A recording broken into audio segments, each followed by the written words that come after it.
सबसे पहले मैं डॉक्टर्स, नर्सिस और ये पैरामेडिकल स्टाफ जिस तरीके से वो खिदमत अदा कर रहे हैं इस कौम की, अवाम की, उनको मैं सलाम पेश करता हूं और हुकूमत से गुजारिश करता हूं कि जिस तरह पुलिस के लिए शोहदा पैकेज है, फौज के लिए शोहदा पैकेज है, इनके लिए भी ऐसा पैकेज लाना चाहिए।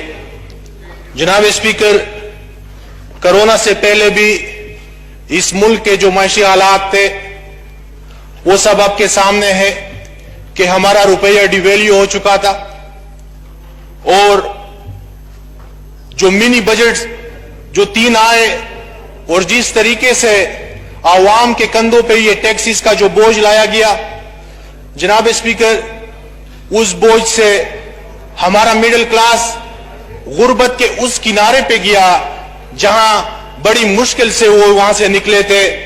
जनाब स्पीकर, कारोबार रुक गया और हमारा ताजर बरादरी जो है वो मुश्किलात का शिकार हुए।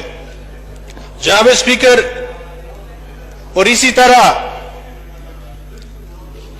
जो वादे किए गए इलेक्शन से पहले, खासकर नौकरियों का कि 1 करोड़ नौकरियां हम देंगे, जनाब स्पीकर, नौकरियां तो नहीं मिले लेकिन बेरोजगारी में इजाफा हुआ, लोगों को नौकरियों से निकाला गया।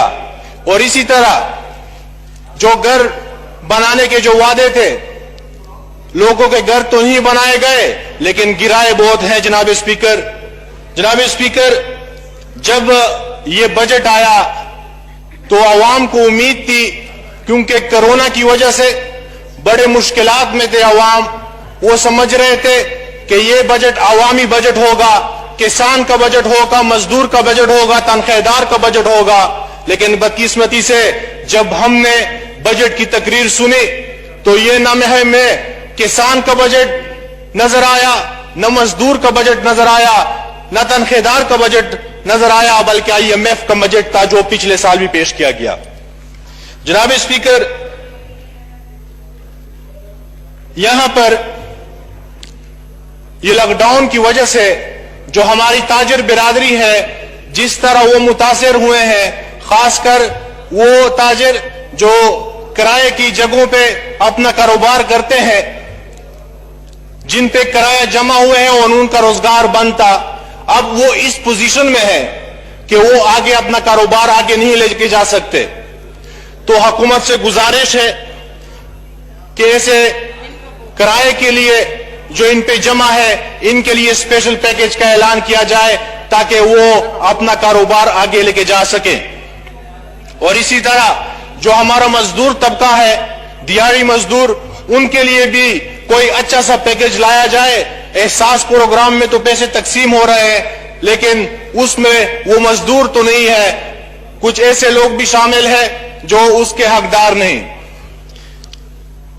जनाब स्पीकर, और इसी तरह ओवरसीज पाकिस्तानी जिस तरह मुतासिर हुए हैं और मुश्किलात में हैं, मैं समझते हूं उनके साथ जुल्म हो रहा है कि सारी एम्बेसियों के दरवाजे उनके लिए बंद है।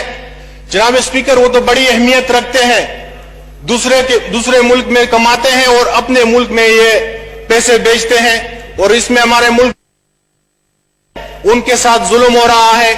एम्बेसियों के दरवाजे उनके लिए बंद है और जिस तरीके से उनको यहां बुलाया गया और महंगे किराए पे जो वो आए और यहां पे जो क्वारंटाइन किए गए 14 दिन के लिए, वो बड़े मुश्किल में थे, हमसे राब्ते में थे और वो जो तकलीफें थी वो बयान करते थे। तो हम गवर्नमेंट से गुजारिश करते हैं कि ये किरायों में भी रिलीफ दिया जाए। जो आने वाले लोग हैं, वजीर आजम साहब ने तो ऐलान किया है स्पेशल फ्लाइट्स का भी कि हम इनको स्पेशल फ्लाइट्स के थ्रू लाएंगे। तो गवर्नमेंट से गुजारिश है कि ये किरायों में इनके साथ इनको रिलीफ दिया जाए ताकि वो आसानी से अपने वतन आ सके। जी जनाब स्पीकर, मैं अगर जुनूबी अजला और मेरे हल्के जिला बन्नू NA-35 की अगर बात करूं तो यह हल्का मुल्क का सबसे बड़ा हल्का है आबादी के लिहाज से, जिसकी आबादी 12,67,000 है। और यहां से मैं वाहिद में नहीं हूं 4 MPAs भी है। जनरल इलेक्शन में जनाब वजीर आजम नियाजी साहब यहां से MNA मुंतखब हुए, फिर मियावाली की सीट अपने पास रखी और मेरे बन्नू की सीट को छोड़ा।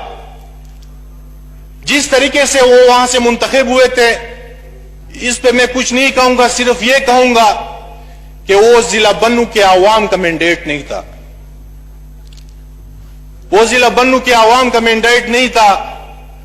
और इस बात का सबूत यह था कि 2 महीने बाद मैं वहां से 33,000 की लीड से जीता और मैं शुक्रगुजार हूं अपने जिला बन्नू के आवाम का। जनाब स्पीकर, आवाम को बड़ी उम्मीद थी कि वजीर आजम ने तो हल्के को छोड़ा है, लेकिन वो नजर जरूर रखेंगे इस हल्के पे, क्योंकि यहां से वो मुंतखब हुए थे।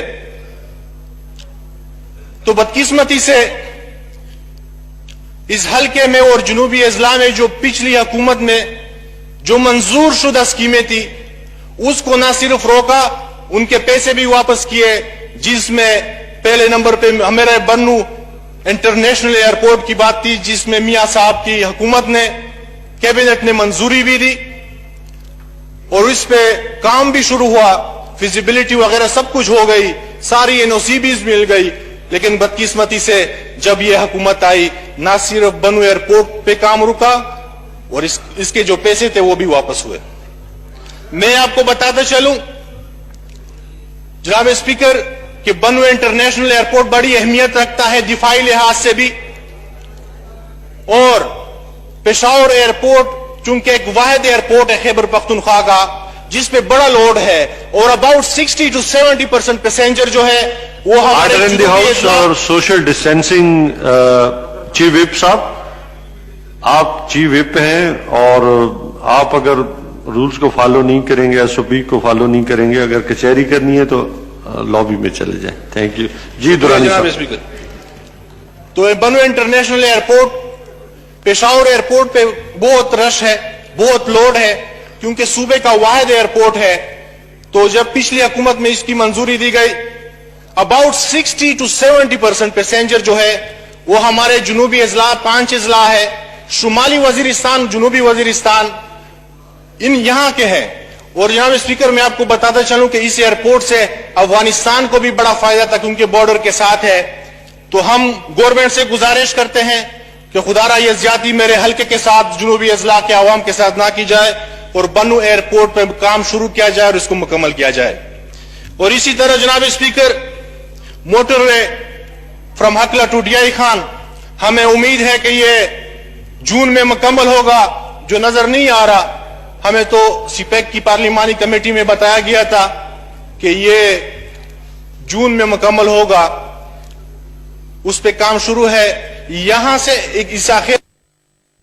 एक लिंक रोड था जो बन्नू लिंक रोड तक है, अबाउट 35 किलोमीटर ये रोड है। और जनाब स्पीकर, वाइंड अप करें जी, बस वाइंड करते हैं जी। Thank you. मैं तो 35 किलोमीटर की रोड है और ये रोड बड़ी अहमियत रखती है, लिंक रोड है, जो सेंट्रल एशिया कंट्रीज के लिए, अफगानिस्तान, रशिया, ताजिकिस्तान, इनके लिए बड़ा नजदीक है और ये सबसे शॉर्टेस्ट रूट है गवादर तक इन सेंट्रल एशिया कंट्रीज के लिए। मैं आपको जनाब स्पीकर बताता चलूं कि मेरे हल्के में ये NHA साइन बोर्ड भी लगाए गए हैं, जहां से मास्को 4,885 किलोमीटर है, ताशकंद जो है उज्बेकिस्तान का वो 1474 किलोमीटर है और काबुल 277 किलोमीटर है। सबसे शॉर्टेस्ट रूट है CPEC के लिए। तो हम गवर्नमेंट से गुजारिश करते हैं कि इस साल तो ये PSDP में उसका नाम भी नहीं है, इसको भी शामिल करें, इस पे भी काम शुरू किया जाए, क्योंकि ये तो CPEC का हिस्सा है। और इसी तरह हमारे 2 रोड थे, जिसमें इंडस हाईवे, ये कराची से, ये चित्राल से लेके गिलगित बल्किस्तान से लेके पूरा खैबर पख्तूनख्वा, इसी रास्ते से जनाब स्पीकर वो कराची जाते हैं। फ्रॉम कोहाट टू गंभीला ये पोर्शन सिर्फ सिंगल है, बाकी हाईवे डबल है। इसके लिए जो PSDP में जो पैसे रखे गए हैं वो आटे में नमक के बराबर भी नहीं है, क्योंकि ये 33 अरब रुपए का प्रोजेक्ट है और इसके लिए 40-50 करोड़ रुपए रखे गए हैं। और इसी तरह बनो ओल्ड रोड भी फ्रॉम डुमेल टू रंगीनाबाद, इसके लिए भी जो पैसे रखे गए हैं पीएसडीपी में, ये 17 अरब रुपए का प्रोजेक्ट है और ये इसके लिए 40 करोड़ रुपए है। थैंक यू जी। जनाब स्पीकर थोड़ा टाइम दे दे, 2 मिनट और दे दें। जनाब स्पीकर, ये ऑनगोइंग स्कीम्स है और अगर इस तरीके से पैसे दिए जा रहे हैं तो ये तो अगले 10 साल में भी मुकम्मल नहीं होगा। और इसी के साथ बनू बरान डैम, अपराइजिंग ऑफ बनू बरान डैम, ये प्रोजेक्ट भी डिले हो रहा है क्योंकि इस साल पीएसडीपी में इसके लिए 5 करोड़ रुपए हैं, जो मैं समझता हूं हमारे जुनूबी अजला के अवाम के साथ मजाक कर रहे हैं। हम वजीर आजम साहब से और हुकूमत से गुजारिश करते हैं कि ये तो मंजूर शुदा स्कीमें थी हमारे हल्के की। और इसी तरह एक हाइडल पावर स्टेशन है कुरुमगढ़ी का, जनाब स्पीकर 1951 में ये तामीर हुआ और अभी उसकी मशीनरी जो है पुरानी है, 1.5 मेगावाट तक वो बिजली अभी दे रहा है।